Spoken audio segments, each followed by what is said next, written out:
একনে problem নিয়ে আর কোনো মাথা ব্যথা থাকবে না। কারণ আজকে আমি আপনাদের সাথে শেয়ার করব একনে প্রবলেম সলিউশনের ৩ টি ইম্পোর্টেন্ট টিপস।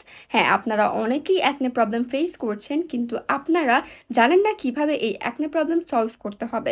আপনারা যখন একনে প্রবলেম ফেস করবেন তখন অবশ্যই এই ৩ টি ইম্পোর্টেন্ট জিনিস খেয়াল রাখবেন। ফার্স্টেই হচ্ছে আপনাদের যখন একনে প্রবলেম হবে তখন আপনারা চেষ্টা করবেন দিনে ২ বার ফেস ওয়াশ দিয়ে মুখ ধোয়া এবং দ্বিতীয়ত আপনারা খেয়াল রাখবেন এই একনেতে হাত না দেওয়া। কারণ আমাদের হাতে অনেক ধরনের ডার্ট থাকে যেটা একনেতে লাগে এবং সেই একনেটা বড় হয়ে যায় অথবা এই একনে আরও বাড়ে। এবং থার্ডলি চেষ্টা করবেন তেল জাতীয় খাবার স্কিপ করা। তেল জাতীয় খাবার খেলে কিন্তু আমাদের স্কিনে বিভিন্ন ধরনের ব্রণ হয় অথবা একনে হয় এবং ডার্ক স্পটও হয়ে যায়। তাই আপনারা অবশ্যই এই ৩ টি বিষয় খেয়াল রাখবেন এবং আপনারা অবশ্যই চেষ্টা করবেন একটি ভালো নাইট ক্রিম ব্যবহার করার। এবং এরকম সুন্দর সুন্দর টিপস পাওয়ার জন্য তাজবি নাইট ট্রিটমেন্ট পেজে ফলো দিয়ে আমাদের পাশে থাকুন।